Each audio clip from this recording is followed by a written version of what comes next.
Assalamualaikum warahmatullahi wabarakatuh, sahabat curhatizen. Oke, sahabat semuanya, pada kali ini kita akan menyimak perkembangan dengan kasus Agus, yang kasus penyiraman air panas.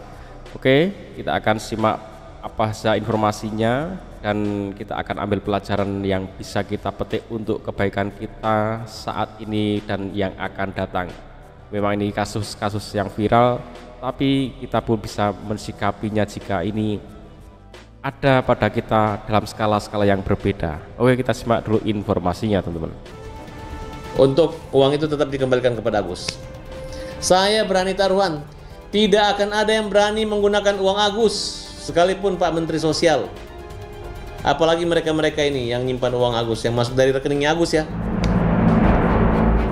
Benang kusut polemik terkait uang donasi untuk Agus Salim membawa Pratiwi Novianti mundur dari yayasan yang selama ini dibinanya. Tapi adakah keputusan mundur dari Novi menyudahi segala polemik yang kadung menjalar kemana-mana? Di simpul ini, sengkarut persoalan tak lantas menghilang. Sebab uang donasi senilai lebih dari 1 miliar rupiah yang semula ditujukan untuk Agus, kini siap dialihkan ke penerima manfaat lain. Novi, Denny Sumargo dan pihak donatur umumkan bahwa uang donasi tersebut akan dialihkan kepada korban bencana di NTT sana. Lantas, seperti apa reaksi pihak Agus ketika uang yang semula digalang untuk kepentingan pengobatannya justru dialihkan untuk pihak-pihak yang dirasa lebih membutuhkan? Balikan uang itu, yang hak menjadi hak, ya, yang punya hak Agus kembalikan. Selebihnya kalau memang ada punya Novi dan yayasan, ya silakan aja. Karena Agus juga bukan tipe orang yang tamak, bukan tipe orang yang ngoyo harus ini uang saya, tidak. Oke, kita coba kupas pelan-pelan, teman-teman. Yang pertama, yang namanya berdonasi atau bersedekah, ini kalau menurut ajaran Islam ya, dilakukan dengan ikhlas. Kalau sudah dikeluarkan, ya sudah, tidak usah dipikirkan lagi, nggak usah dipikir-pikiran lagi, dan itu akan menjadi amal yang bermanfaat dan berpahala bagi kita. Nah, bahkan ada istilah kalau tangan kanan berbuat, tangan kiri nggak perlu tahu, nah, seperti itu. Nah, untuk yang penerima sedekah ataupun yang menyalurkan, taruhlah ya, itu punya tanggung jawab yang berbeda, yaitu apa? Dia harus menerima, menyalurkan sesuai dengan akadnya. Akadnya apa? Kalau akadnya untuk operasi ini ya, operasi mata yang tersiram air panas, ya sudah. Begitu dana itu terkumpul, langsung digunakan untuk itu. Nah, kemudian kalau selanjutnya kalau memang masih sisa atau apa, digunakan untuk yang lain, itu dipersilahkan, bahkan itu diperbolehkan ya, pada ikhlas untuk itu. Nah, tapi ini yang jadi masalah adalah saat uang terkumpul ternyata digunakan untuk keperluan lain. Nah, itu yang menyebabkan awal mula permasalahan. Kalau bagi para pemberi donasi, mereka udah nggak ada masalah memberikan donasi, sesuatu yang keren, luar biasa.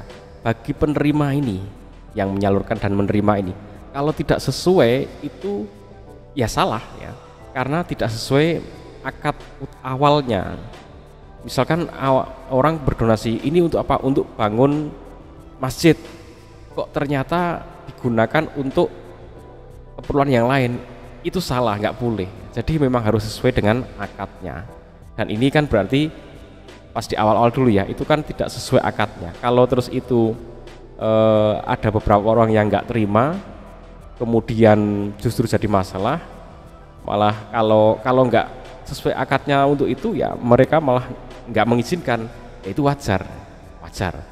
Berikutnya lagi, ini si Agus ini kan tadinya nggak ada duit sama sekali ya. Coba kalau nggak ada donasi sama sekali, kan dia nggak ada masalah tentang uang ya. Pokoknya nggak ada uang yang masuk, ya sudah, dia nggak akan bahas uang, nggak akan bermasalah dengan uang, ya baik-baik saja. Tapi begitu ada uang yang masuk, malah ada masalah. Masalah kadang datang dari apa? Datang dari dirinya sendiri. Mungkin terlalu semangat, antusias, malah digunakan untuk keperluan lain dulu. Nah, itu mungkin godaan yang menimpa ya, orang yang tadinya kalau nggak punya uang, dia mungkin nggak berpikir untuk menggunakan untuk A, B, C, D, karena nggak ada yang digunakan, nggak ada uangnya kan, nggak ada ide. Begitu ada uang, banyak ide kan gitu. Jadi orang itu sebenarnya sama seperti itu. Kalau nggak ada uang, mungkin dia lebih aman, nggak punya ide apa-apa, mau pengen A pengen B nggak bisa, akhirnya kalau A dan B itu sesuatu yang buruk, itu malah dia selamat dari keinginan buruk itu. Tapi kalau ada uangnya, dia pengen A pengen B pengen C, padahal itu buruk, uangnya ada, wah itu bahaya. Jadi uang malah mendukung untuk dia menjadi semakin tidak baik. Ya, kadang seperti itu godaan uang. Ingat, semua di dunia ini entah kebaikan, keburukan itu semuanya cobaan. Jadi keburukan, kalau Agus tersiram air panas itu keburukan ya, yang harus diterima dengan sabar. Kalau dia mendapat uang tadi, donasi, itu kan kebaikan ya, menyenangkan. Itu pun juga ternyata adalah ujian, dan kenyataannya sampai saat ini uang itu benar-benar menjadi ujian bagi si Agus ya. Jadi benar-benar uang itu menjadikan masalah dalam hidupnya. Kalau nggak ada uang, justru orang nggak punya uang masalah kan, waduh nggak mau apa-apa nggak bisa. Tapi ada uang pun bisa jadi masalah. Jadi gimana nih? Ya kembali lagi, kita harus bersikap sebaik-baik mungkin, sebaik dan benar ya. Kita dalam kondisi susah, ya sabar, ya ikhtiar.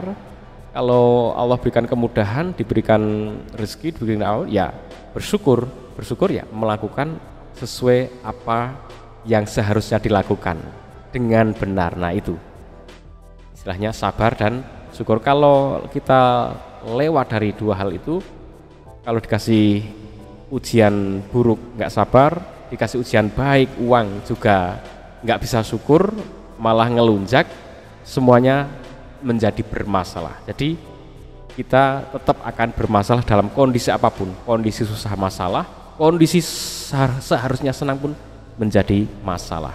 Oke sahabat Curhatizen, semoga bermanfaat, semoga menambah wawasan kita dan kita semakin bisa bijaksana, bisa sabar, bisa syukur.